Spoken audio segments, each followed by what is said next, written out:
Well, Fáilte is hÉireann. This is Music at Madden's podcast, which drops every Monday, and we record the conversations upstairs in the Snugs in Madden's Bar in Belfast city centre. This is the home of traditional music in Belfast City. I'm Lynette Faye, and I'm your host.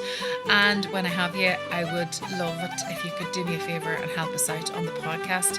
If you could like and share and comment and maybe subscribe to the podcast, that would really help us to keep this going. And with that, let's find out who is in the snug this week. So in the lead up to Fleadh Cheoil and hÉireann coming to Belfast in August 2026, in case you've been living under a rock, yes, Fleadh Cheoil and hÉireann is coming to Belfast in August 2026. What we wanted to do on the podcast is to kind of bring you into Belfast and show you the ecosystem that exists here in the city and a wee bit further afield, just in the greater Belfast area as well, where traditional music is concerned. So we've been putting certain music groups under the spotlight here in a series of conversations on the Music at Madden's podcast. Today, I am delighted to tell you that we have two members of Glengormley School of Traditional Music with us, Ray Morgan and Maria Rafferty. Thank you very much for joining us. Thank you for having us. Good morning. How are you doing? Yeah, fine. Thank Very you. good. Thanks So this is the amazing story of how a tin whistle group, wasn't even a class, tin whistle session in the corner of St Enda's football club has turned into like the most amazing group community up in Glengormley School of Music, still going and going from strength to strength decades later.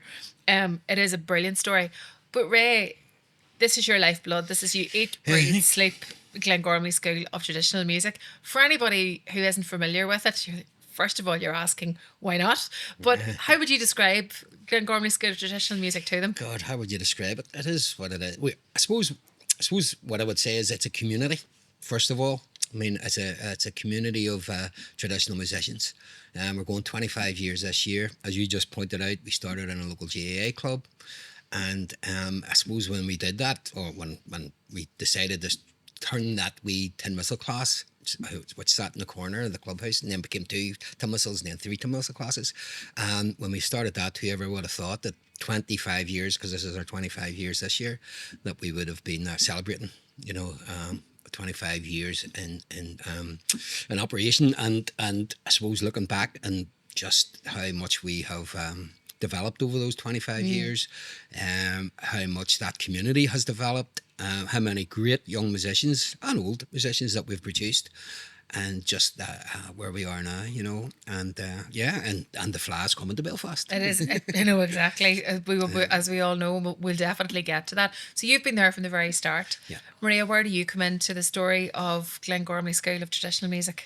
About 9 years ago, Ray and another tutor who I was currently working with at the time came and visited me in a school in the market area to watch me take some music classes for the London College of Music exams, Lynette. And then as he observed the class afterwards, he had a conversation with me and persuaded me to think about coming up and joining them in Glengormley. And I have been very happy for the last 9 years. It's a really interesting school to work for. It's not a static kind of a place. There's constant development and progression, and that really interests me. And the standard of musicianship, as a musician myself for the last 40 years, really interests me. So we get the opportunity to teach the children of all the really well-known musicians in Belfast, Stevie Dunn and Rory O'Kane, and I could sit here for 5 minutes and rattle them off. It's lovely to see, though, the next generation going through the doors and to see that, things are in good hands. It's going from strength to strength. And the thing that strikes me about Glengormley as well is that there's no shortage of ambition for what you want to achieve with the school. And given the numbers that are coming to the school now, sure, why wouldn't you? But I want to go back to the origins, and that it's a fantastic image, to be honest with you, Ray, of just the few tin whistles in the corner, and come on and we'll see, where this goes. And I should correct myself. I said St Enda's football club, and it was Neve Aina, GAC, where all sports are, all codes are covered, or I'm going to get into big trouble because it's my club too.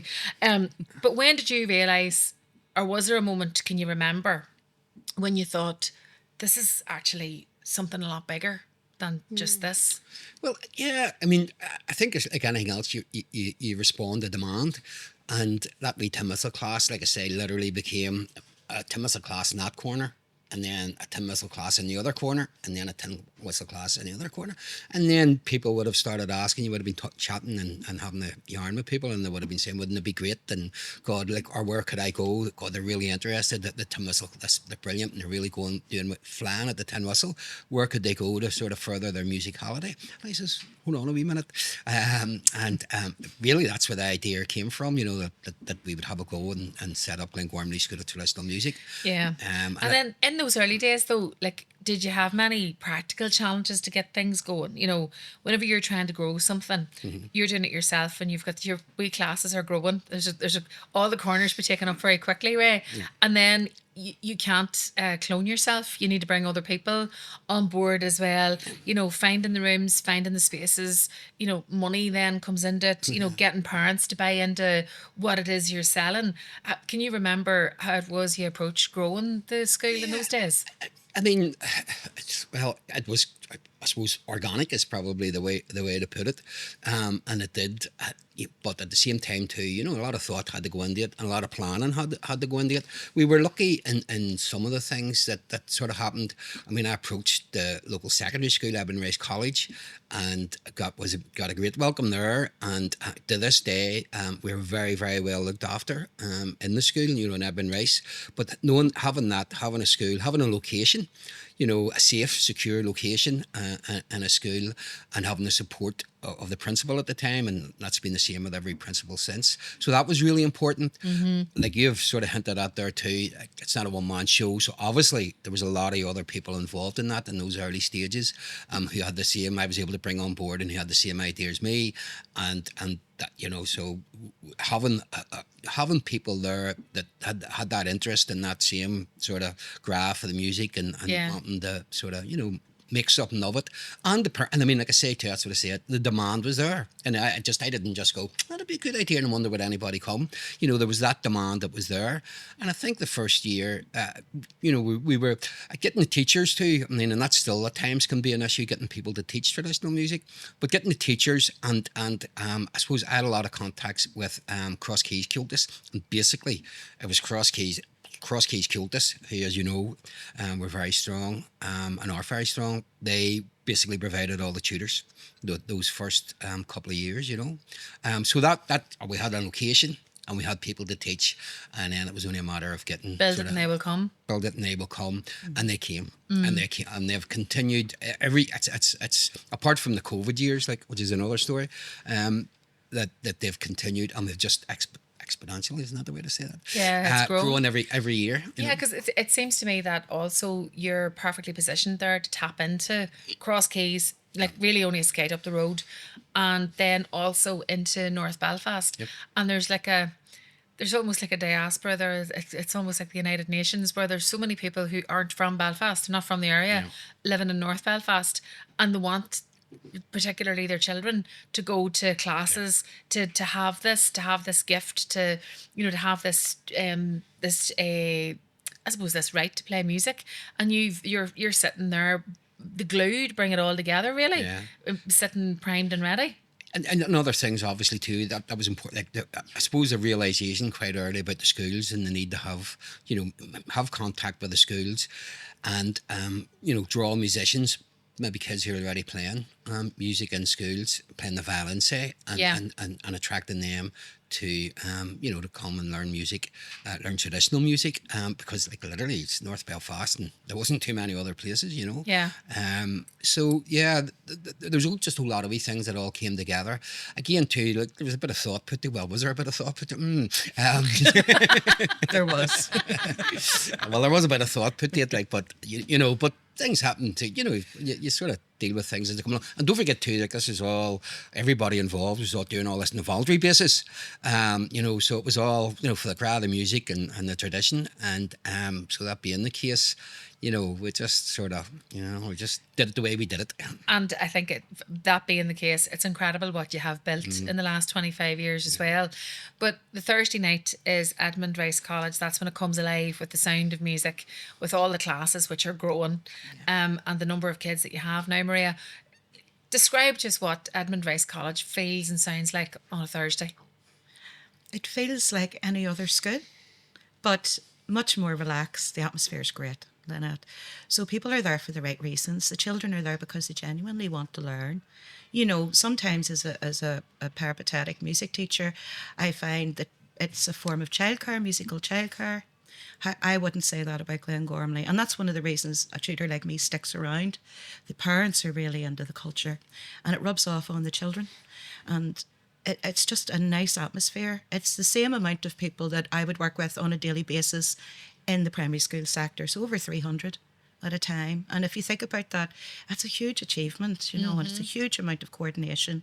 The committee are wonderful and the tutors are very invested. So I would say it's probably the best place for someone like me to work as a musician. Oh, that's great. be honest. It's a ringing endorsement for it as well. And isn't it true that is it the whistle class in Glengormley that you encourage the parents to maybe get involved with the kids when they're starting out as well? Because a lot of people maybe think if they don't come from a musical background, they'd love their children to have music, but there can be a bit of a barrier there.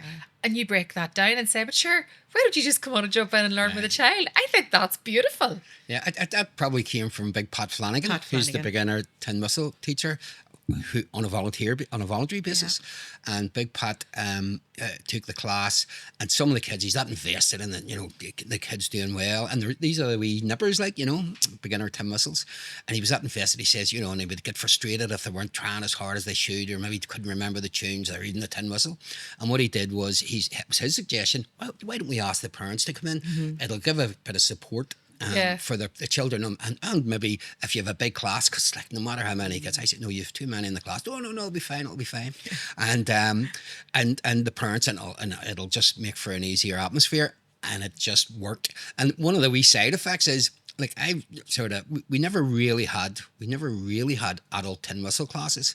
We've now 2, is it now, or 3? We've got 3. 3 adult tin whistle classes, because the parents that were sitting in for their children, so they're sitting there and they're learning the tunes, and then they want to sort of get better, and they want to do it independently, you know, or in another class while they're children, because once you move up the school a bit, obviously, they want to progress themselves. Yep. And the parents have got a real understanding of the dedication and motivation you need to practice. Yes. And it makes them much more understanding when the children, you know, maybe find that there's a bit of a hurdle ahead.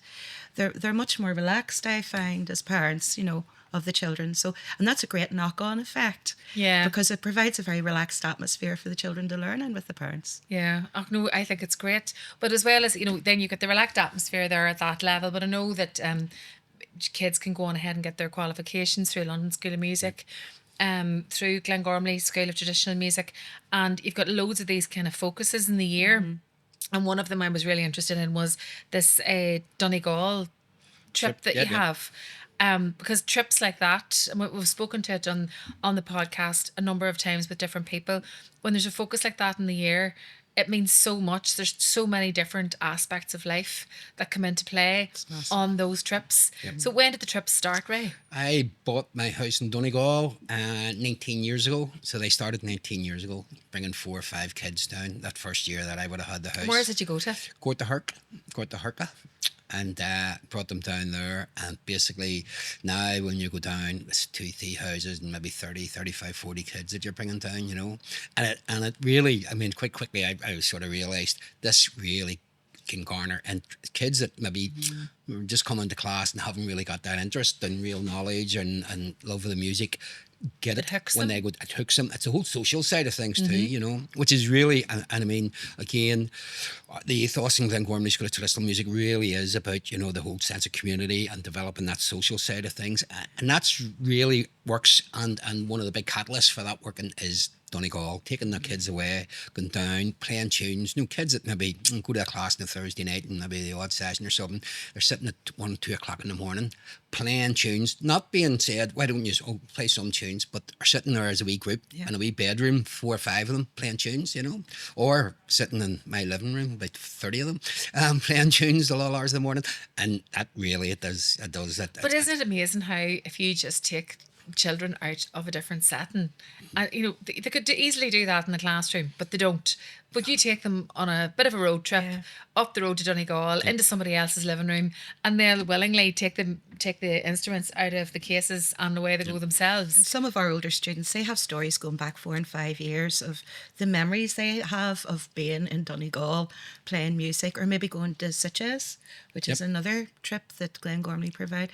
And they'll tell the younger ones, no, definitely go, because this is what you want to do. This is the best crack. And then it then becomes a goal for the younger ones because Yeah. they see the older ones getting all these opportunities and they think someday I want to be there, Absolutely. and it's can see, can be, and then it all feeds in to Yeah. that. I see what you're doing. Very, very, very good. Very good. I always remember a kid a couple of years ago saying to me, or his parents saying to me, he says, trying to persuade him to a very strong player and trying to persuade him to join the group of Cheoil. And then he joined. He said, that's great, fantastic, and all. You really benefit musically from being part of the group of Cheoil. He says, the only reason he joined was somebody told him the only way that you get to Donegal is if you join the group of Cheoil. I've heard that loads of times. But also, I think being in a group of Cheoil, it shows a completely different discipline than individual single musician, because you're learning arrangements, learning to be in a band, be in a group. That's a different discipline, and it's great experience as well. There's so much growth there. Both socially and musically, obviously. Yeah. And I mean, it's an interesting one. We've always group of Cheoil, and I suppose, to be truthful, back in the day, when maybe we wouldn't have been doing any damage at the Fleadh, and we were always, our aim always was get a group of kids together and they will improve musically. Yeah. And that was at the very start when we started doing groups. That was the case, and it remains the case now. Yeah. And it's about trying to be as inclusive as we possibly can. I have to say too, perhaps the problem or an issue for us is, as our young musicians have got better and better and better, with the quality of their musicianship, all of a sudden the kids themselves and maybe their parents are more interested in that winning aspect of the whole thing, and which can.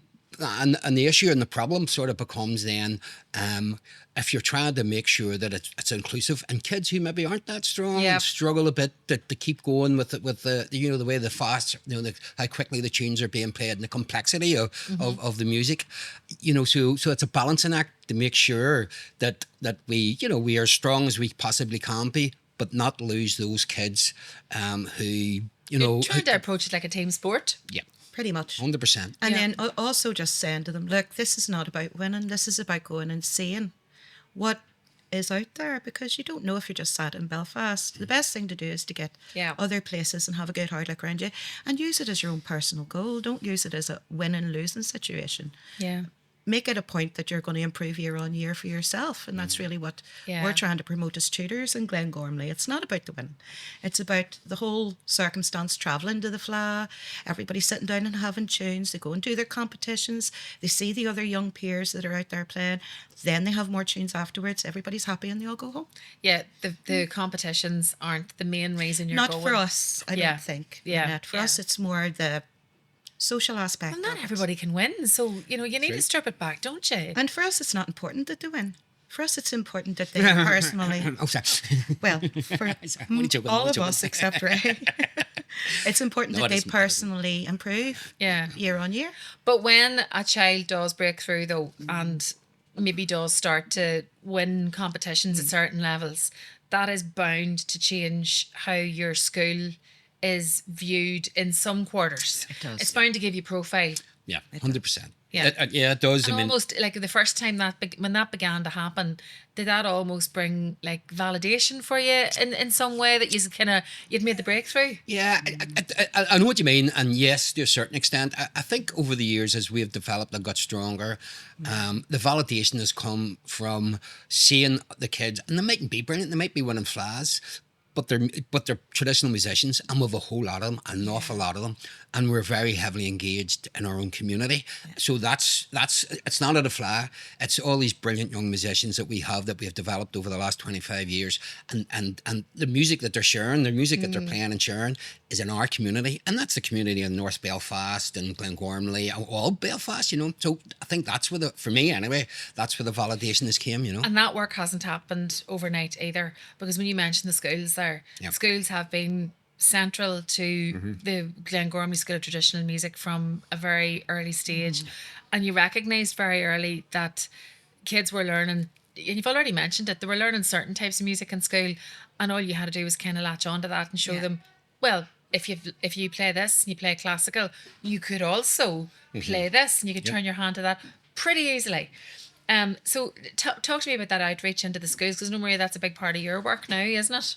Yeah, well, I've been a music peripatetic for the primary school sector and the post-primary for 27 years, when I was only 5. So I started very young, Lynette. And the main thing that stood out to me is that an awful lot of schools, they don't get core curriculum costs for arts. And they're sitting there with 50 recorders, and that's wonderful. And the resources for those 50 recorders, and what do the children do with it? So my idea with Ray was to go into the primary schools and teach Irish music. It's within our own community. We've got outlets here for the children to reach outside school. We provide school events, performance opportunities that maybe Ray will talk about in a minute. And we personally, I think, could be safe in saying that we've seen a massive uptake. Now, it's been 4 years, I think, Ray, since we started this. And it's provided the schools a chance to look at this as a viable programme. What they're lacking are the resources and the expertise and the special tutors. But that's And then something you bring that. That's something that we can provide. What they're lacking are the instruments, and we're hoping to provide that this year. Hopefully Ray will talk about that again. But it has been built around the core curriculum for music itself, the programme that we're actually developing, along with a lovely school teacher. So we're going to hopefully roll that out across all of the schools that we can within the next year. And because of that, I mean, like, I'm routinely putting 15, 16 children through traditional arts grades, which exceed maybe the 5 or 6 in that particular school for classical music. So I personally see a massive difference. And I think it's something that should be considered by all the schools in the area. 100%. Should be developed and should be given a chance as well, regardless of the difficulties. This week's episode of Music at Madden's is brought to you by Madden's Bar itself, the home of trad in Belfast City, where you'll find live music 7 nights a week. And as well as that, let me tell you what other things go on here in Madden's. Wednesday night is dancing night, set dancing and step dancing. Thursday nights, it's Gaelic agus Pinty. Slow session on the first Monday of every month. There's a teenage session on the first Sunday of every month. Kids come as far as Dublin to take part in that session. We have the Sunday song concerts upstairs here where we record the podcast on the first Sunday of every month. Uisce Bhfuil the Whiskey Club, is on the second Monday of every month. And of course, the Music at Madden's podcast, which is recorded here at least once a month. And the proceeds of the podcast go towards the Madden's Bursary Scheme, providing summer school scholarships for children and teenagers to music schools, festivals and Irish language courses in the Gaeltacht. So keep up to date. Follow Madden's Bar on socials, particularly Instagram and TikTok, and follow Music at Madden's as well for the crack. So the children are gaining qualifications in music by doing this, and you're providing the service, you're bringing the service to the school. The mountain's coming to Muhammad. How critical is access to instruments to children when you're trying to get them to learn instruments? Because musical instruments are really expensive, can be expensive. That can be a massive barrier to the most talented child learning and really seeing fulfilling their true potential. And it is a barrier. I see it every day of the week. So a lot of the schools I work in Lynette, the money from it's called a CFF, the core funding for the school, they have to provide those instruments. 100 whistles is £600 for a school. And that's at cost price from Matchett's, who are wonderful. Shout out to Matchett's, who supply all of the tin whistles in the area as much as they possibly can. But that's a huge amount of money for some schools who are trying to find the money for the electricity bill, never mind added extras. And maybe the EA is going, but you've got 50 recorders in the school. Why are you wanting to access extra instruments? So I think there's quite a few political issues that are ahead and a few core issues for curriculum that are ahead. I'd like to see that sort of be cleared up over the next couple of years. I'm sure Ray would too. But we find that they're very receptive to the programme. They can see that there's a benefit. So they come to our performance opportunities with the children that are being trained up. If I don't train them up, people like Patrick Davey train them up, or Mairead Ford, Kieran Brady. There are not that many of us, believe it or not, Lynette, in the Belfast area. And we're teaching en masse. Like, I'm teaching about 600 children a week myself. Wow. So that's primary 3 to primary 7 in 2 separate schools. But And for- that's myself. That's not inclusive of what Patrick Davies doing or Redford. Yeah, so there you are. You Yeah. can see the massive potential here. It's in that statistic It's alone. huge, but of that group of children, there are always a group of children whose parents can't afford it. They genuinely can't afford it. Be they immigrant children who have come into the area and the parents are literally just trying to settle. Be they parents who are not in receipt of universal credit, they're literally just making it day by day and week by week. And keeping their head above water. Yeah, and that £25 that the school's asking of those children to provide the instrument and the tuition for someone like me is more than they can possibly afford. I have parents going, I'd love to pay the £10 for the whistle, Maria, but he put the knees out on his trousers last week and I have to buy him trousers. And, there's all these sort of things that are reasonable excuses. So the school has one of two issues. Either the children sit out, and that's quite common, or they try and find the extra money for that child to take part. What we're trying to develop is something to fill that gap with the primary schools, hopefully, in the instrument fund. Yeah. Yeah. That's amazing. And what does it take then to try and get that? Because I'm sure your life is full of, as you sat down here today, Ray, you were telling me that you were up early this morning filling out an application for funding. Funding applications become bread and butter. They're a big part of life.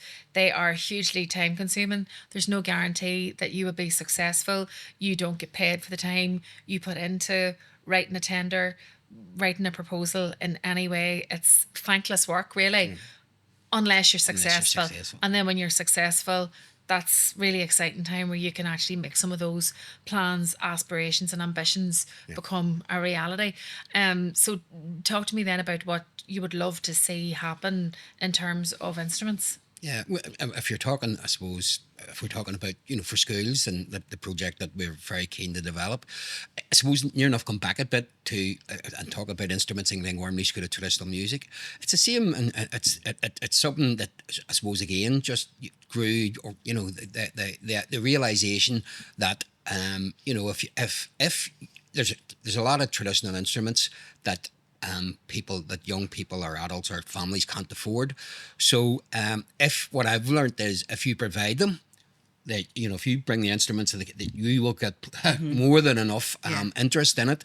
I mean, like for years we had button accordion, we had brilliant button accordion teachers, and we would on that basis we would have got pupils from outside the area, maybe coming from Toom all just to come because we had these fantastic button accordion players, but no real button accordion players ourselves from our local community, North Belfast, Glengormley. So buy button accordions, and all of a sudden you have a lot of button accordion. So that's what I think we've maybe bought about 14, 15 button accordions in the last 5-6 years. And now we have a whole lot of button accordion players. The same with the hÉireann pipes. We've bought 2 or 3 sets of practice pipes. And now we have 4 or 5 teenagers who are learning the hÉireann pipes and flying at the hÉireann pipes. So it's there's a realization that for me anyway, within Glengormley School of Traditional Music, purchase the instruments. I mean, again, piano accordion was the only instrument that we never actually taught, the only traditional instrument that we never taught. I bought 4 piano accordions last year, with 4 wee ones now, learning the piano accordion, and I'm going to buy some more piano accordions. So that's the sort of the realization that kids don't have access to instruments, but as well as that too, then if you transfer that across to the primary schools, the reality is in the primary school, like I'm talking about in Glengormley School of Traditional Music, they can't access button accordions and hÉireann pipes and harps and stuff. Then you go to the schools that we've been doing the work with, and as Maria just said, then the kids can't afford a tin whistle. Yeah. So our aim, and that's a growing realization, is we've become more and more involved. Like we didn't start out and let's have this project and let's plan this big project about an education project in schools. That sort of grew organically too. I would be asked, do you know anybody that could take a tin whistle class? No, Maria. And Maria was already doing that anyway. She was already doing fantastic work in primary schools.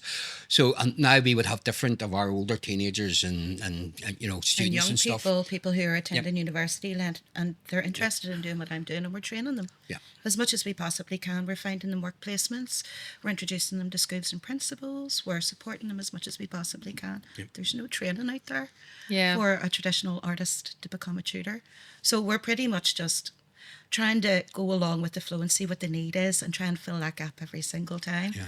And with the primary schools engaging now in our performance opportunity, I think we've had 26 show interest.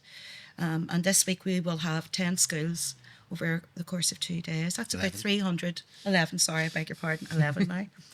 That's over the course of 3 days, engaging with us and showing us the programmes and telling us this is a need. We need you to do this. This is something that we do need. What does it take from your perspective, though, to make sure that no child is priced out of music? Yeah, well, I mean, I suppose that's the whole point. That the realization that some children are priced out of music is why, and given sort of the amount of work what we're doing with primary schools, it's not barely your responsibility either. Like this, you're taking this responsibility on because you're passionate about giving this opportunity to children. You don't have to do this, but yet here you are. So it's almost like a vocation. Yeah, and it takes on a life of its own because you do this and then you get the response. You put on the primary school performance opportunity. What are we, 4 or 5 schools the first time we did it? Now with 26 schools who've expressed an interest, probably about 16, 17 of them have actually came down and actually taken part. And now that's, sorry for cutting across, Ray, that's over the course of 3 events throughout the year. Yeah. One of which is supported by Belfast Trad Fest, which is invaluable to us because they also provide bursaries for these schools. And that is a major draw. Yeah, bursaries for the summer school and Trad Fest. Mm-hmm. Yeah.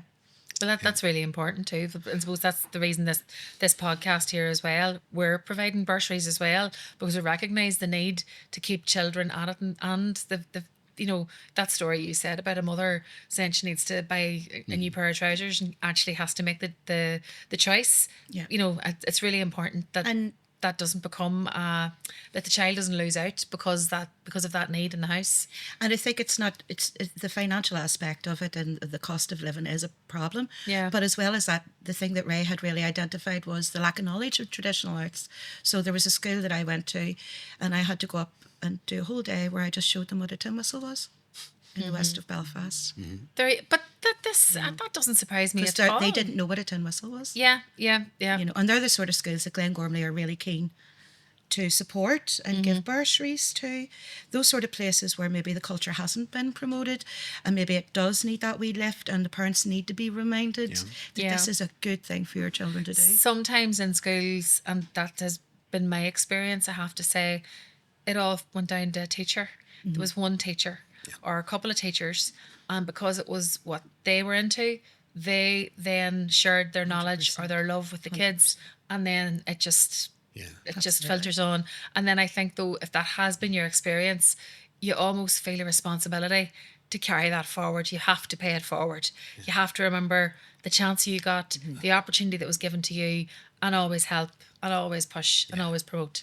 And any of the schools and that and secondary schools as well, like if you have a teacher, a trad, somebody from a traditional music background, massive benefit in the schools and the primary schools to just get them involved. But I mean, again, all the stuff that we've done, like, if we did this and we weren't getting a positive response, then we probably wouldn't have got we wouldn't have got to where we've got. It's because like it's growing because of the positive response that you get, and you see that schools that haven't even got music, never mind traditional music, all of a sudden have a wee tin whistle class and they're going down to 2 Royal Avenue and and 20 of them and they're playing their wee tin whistles and and that's when you see that and the feedback that you're getting from all the teachers in the schools. And then Ray has translated that now into the secondary schools, which has given us double the work, which is wonderful.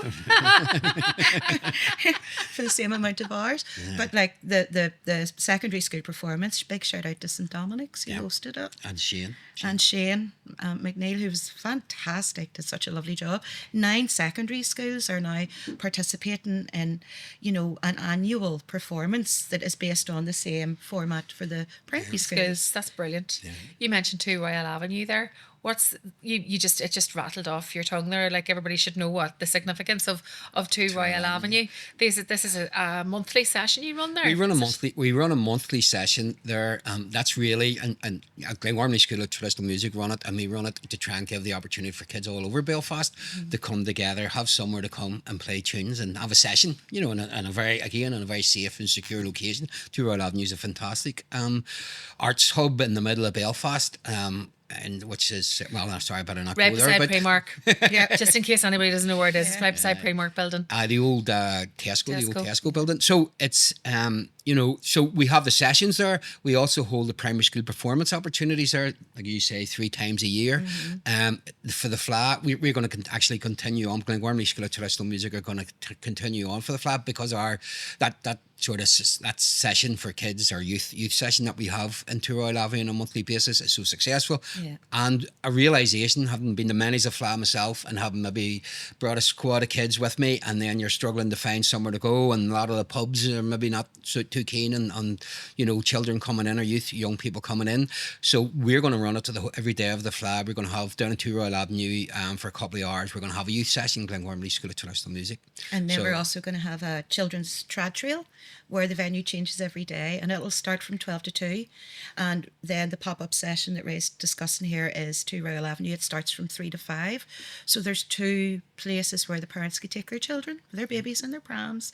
There will be facilities for everybody. It'll be far from the maddening crowd, hopefully. And hopefully Or running around looking for places to try and see, can we get in here, can we get in there? Yeah. You've got a one-stop shop here. You know exactly where it's going to be. Hopefully, maybe our a wonderful support now. They're brilliant. They've provided us with the venues. They're going to help us advertise it, and hopefully it'll be a place for people to go to just have a few tunes with their children, where it's not, all around alcohol and adults all the time. Yeah. Oh no, that's absolutely brilliant. So the Fleadh, we've mentioned it loads. It's coming to Belfast, and it's only a matter of weeks away now at this point. Yeah, I know. Like, we've known this for ages, and then people are still coming up with ideas, going, "Could we? Should we? Should we do that? We'll do this." But your plans seem to be very much in place, are they? Yeah. Hopefully. Yeah. I mean, so that's the couple of things that we're doing. We'll be up in the gig rig as well, obviously. We're hoping we get a wee invite on the Fleadh TV. That we've had it in the past, and we're hoping to get an invite again. You should put it out there. You never know what'll come back to you, Ray. And as well as that too, I mean, the Fleadh itself too. Like obviously, Tradfest is on the week before, and Glengormley School of Traditional Music is heavily invested in Tradfest. And a lot of our kids a lot of our young musicians attend Tradfest every year and get so much out of it. A lot of the volunteers at Tradfest are also from Glengormley School of Traditional Music. But it's funny too. I was quite surprised to ask the number of kids that have said to me, "I'm saying, are you going to Tradfest this year?" Yeah. And I say, "What about are you going to School?" Like I say, yeah. I'm actually quite surprised the number of kids who are doing both. And and as well as that too, we've had volunteer now up who are running the volunteer scheme for the Fleadh. We've had them up on 2 different occasions doing like pop-up information sessions in Glengormley School of Traditional Music, and I'm quite surprised. I have to say, just the amount of commitment that our community, the Glengormley community, have shown about volunteering. They're volunteering now. We're blown away by it, But do you not think it's, that I suppose this is the reason why we're having this series within a series on the Music at Madden's podcast, is where we want to show people who are coming to Belfast what exists here. There's really strong foundations that the Fleadh are building on here. So it doesn't just happen by accident that you take the biggest traditional music festival in the world to a city and it's held up and successful, which it's going to be. It's going to be great. Undoubtedly. But, Glengormley School of Traditional Music is one of many groups who are so driven, so passionate, so enthusiastic about this, and have been working for decades, like 25 years, basically ploughing these fields and sowing this ground to make sure that it is so fertile that when the Fleadh comes, it's just going to kind of plug in and go. You have to see your role in that. Does it excite you that the Fleadh's coming then? I know it's going to be more work for you. Interesting things have happened, haven't they? Yeah. Well, so can I give a wee shout out to Cioltry na Cahrack? Cioltry na Cahrack are a group of music tutors right across all the music schools in Belfast. I think the only one that we do have someone from Na Fusaga, or related to somebody from Na Fusaga. So it's just tutors from 4 different music schools, and we've formed a group of Ceoil, a senior group of Ceoil. And we got through, Lethal! for a laugh. And we actually got through last weekend. At the Antrim Fleadh. At the Antrim Fleadh. So we're off to the Ulsters, which is this is sort of like a product of what has happened. And this is absolutely hilarious. We are having the best time of our lives. I have to say. But hang on a wee minute now here, Maria. Is that not a wee bit precarious? Where Absolutely. as teachers, Absolutely. as a teacher who has 600 students a week, Yeah, and it was even worse because we came second to Cross Keys. talk about putting your money where your mouth is, Maria. Absolutely. But through our 6 practices that we've had, Lynette, we have had an absolute ball. We're not in it to win it either. We're just in there to be part of the crack. For the crack. And they're sort of like, that's a good example of Practicing what you preach, really. Yeah. Exactly. If you're going to talk about it, you might as well do it. So that's a sort of a product of what has happened. And Ray and Micheál Mullen from Belfast Trad are supportive of it. Louise Malady and Myra from Fleadh Cheoil, they're all supporting it as well. So it's been absolutely hilarious. We've had a ball. Oh, that is a brilliant story. I just want to More make of sure, that. please make sure you're documenting this on social media so I can follow and follow your progress, particularly down at Warren Point in the Ulster Fleadh. Can't wait to see how you get on. So that's tutors from Glengormley. There's quite a few of us from Glengormley. Yeah, yeah. One's from Fleadh Cheoil, one's from Belfast Trad. And honestly, we're in it for the laugh. And for the crack. So you have to make sure you like us if you see us on social media. I love it, and it just brings just fresh energy to the whole experience of the Fleadh and the build up as well. Totally go for the pity vote here. Not at all. Not at all. I want a quick word about the Fleadh Cheoil Tishu Cahar and the outstanding contribution award or Fleadh Cummingya that you received a couple of years ago. It was 2021. So that was the 20th birthday of Glengormley School of Traditional Music. Now, the way these awards work, for anybody who's not familiar with them, it's not a competition. So you just get a call and you're told you've won this award, and it's because someone else really rates and respects and sees the value in your work. So you're just head down, doing the work, seeing your community growing, and you're getting enough out of that, clearly. When a call like this comes out of the blue, Ray, what does it mean? Getting a bit emotional thinking about it now. It was like, me, Glengormley School of Traditional Music, are you sure? Like, literally, that's what it was like. And I did get very emotional at the time. Not for myself, but for Glengormley School of Traditional Music and and our community, the Glengormley School of Traditional Music community. And it was a massive, big kudos, I have to say. I was very, very proud of it. And the trophy has a pride of place on my mantelpiece, so yeah, and it was great. And again, like anything else too, it's great to be able to put that on top of all your, promotional material. You do tend to forget about it a bit, because it was 4 or 5 years ago. And every now and again, I go, God, yeah, look, you see it on something, you go, we actually Did it won that. change how the community saw the work you were doing, or even how you saw yourselves?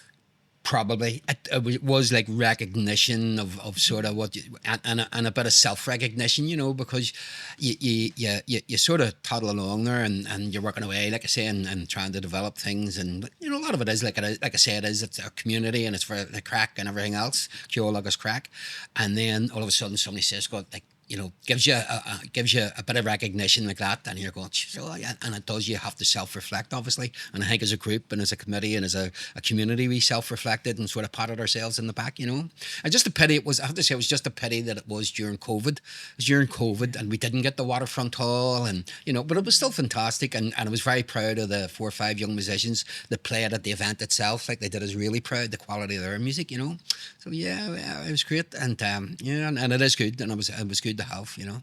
Apart from Maria's group, her group of Cheoil of the teachers at Fleadh Cheoil and hÉireann this year, because obviously you're going to get through to the Fleadh Cheoil. You will be there. I'm putting good thoughts out into the universe, and it's going to happen. We'll take whatever we can. Have you big ambitions, or do you think there's a couple of you members just, of Glengormley you just who are never going know. to shine? You just never know. You just never know. All you do is hope. Like I don't want to hear names, obviously. No. You go and you go to the Fleadh, and I would be very realistic about it. About sort of again, if you're entering the Fleadh, the whole system, and it is nice. It's nice to win and stuff, but it is, for us, it's all about participating and the focus that it gives kids. Enter the Fleadh, and then they're practicing like mad, and they can obviously get better. And that's sort of would be the main thing for me. But it is it is nice to win, and because it's in Belfast, the Fleadh's in Belfast, it would be great to have somebody, representing Glengormley School of Traditional Music at the Fleadh. We got the three groups, our three under 12, 12 to 15 and 15 to 18. And the I could over, rattle you off and numbers. the over 18s Yes, with Glengormley School of We had Traditional members in it. 64 members of Glengormley apply for the Fleadh this year, Lynette. What? And 33 of them have gotten through. Now, 4 recommendations and the rest of them firsts and seconds. If that's all that happens, personally speaking, I'm delighted.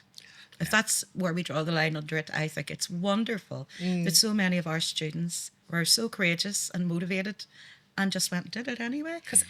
We've got some wonderful whistle players and flute players and box players this year, pipers and... Because anybody who puts violin, themselves forward fiddles. for a competition, anybody who puts themselves forward for scrutiny publicly Exactly. of any type at all deserves recommendation and commendation for doing that in the first place and putting themselves out there. It's an amazing thing to do, but not the be all and end all. Yeah. No, we had musicians that went in this year, very young people and young children who 4 years ago, if you'd have asked me if they would have entered something like that, I would have said no. And for us, that's more important than everything else. Yeah. To be brutal, So for all your students and everybody who's involved in Glengormley School of Traditional Music, what do you want them to take away from the Fleadh being in Belfast? Oh God! Well, I mean, I would like to say maybe, more interest, more a bigger graph for the music. But our kids already have that. And all it'll do is I'll hopefully give them the opportunity to, a greater sense of belonging. Yeah. To that traditional music world. Do you think it'll give you a bump in numbers next year? So, I mean, again, I was near enough hoping that you would ask me that, because for the Fleadh, for me, a biggie about the Fleadh, apart from the fact that I'm going to really, really enjoy it, and I've been fortunate enough You to can go to your own bed every night. I know. Oh God, don't talk to me. I've been to so many Fleadh Cheoils, All Ireland Fleadh Cheoils, and spent the night on a hard 10th floor. But anyway, so yeah. Oh God, I lost my train of thought. What were we talking about? The bump in numbers, maybe the because numbers. your new year starts in September, Fleadh's in August. Really, the whole legacy side of things, because really the expectation should be that having the Fleadh here, not just our own musicians, not kids that are learning and playing and traditional music, but other children that are involved in music or want to be involved in music, that's going to be walking about Belfast and see and listening to the music and and developing an interest in it. So we need to be careful that we can meet, if we have that increase in demand and a bigger interest, that we can meet that. Now we're I'm very proud of the fact, like last year at the start of the year with 350 pupils. But we probably couldn't have started another class because we literally used every classroom in Edmund Rice College. Okay. So it's about making sure, I think that whoever it is, and make sure that the legacy of the Fleadh means that if there's a greater demand, that demand is met, whether it's the Glengormley School of Traditional Music, Belfast Trad Fest, Carr Fall, Tunes Translated, also another wonderful group that we've had. Their project leader, Catherine Crean, comes and teaches us for now. She's the harpist. They're a brilliant group. They run an adult session here on a Monday once a month, and Glengormley are running one on a Friday. So now just not the children, Lynette, are getting hopefully motivated. We're motivating the adults Adults that as want well. to come back into the tradition. And I think that's a very realistic knock-on effect from Fleadh Cheoil coming to an area for the first time. Definitely it's something that we'll be looking out for and seeing. It'll be very interesting to see, I think, come September, come October, particularly because the Fleadh is going to be in Belfast again next year. Let's see what that 12-month or 11-month period brings us. But no doubt, Glengormley School of Traditional Music will have a big part in that, as you do in the whole landscape of traditional music in Belfast and the surrounding area. It's been great to talk to both of you. Thank you you. so Thank you. much for making time to come into the snug. See, it wasn't that bad, Ray, No, it was wasn't it? that bad. It wasn't that bad. He had himself wound up there at the start. And near enough was trying to don't be thinking about this. Don't overthink this. Don't overthink this. See, I'm quite see that there. Like I am quite comfortable talking like this, and I know if I'm not, and I know when I'm recording, I'm dead Belfast. I sound dead Belfast, but I'm comfortable when I'm comfortable enough with that. If I start trying to be something that I'm not, and try and be, Do you have a phone voice, Ray? no. That's why I was going to laugh. No, what you see is definitely what you get. There's no back doors. And you know what? You wouldn't want it any other way. No, absolutely. not. Absolutely not. Well, Maria and Ray, thanks a million. Thank you so thank much, you. Lynette. Yeah, It's that was been great. Here am I again. You put me at ease. Yeah, That's a well. major achievement. Let me tell you.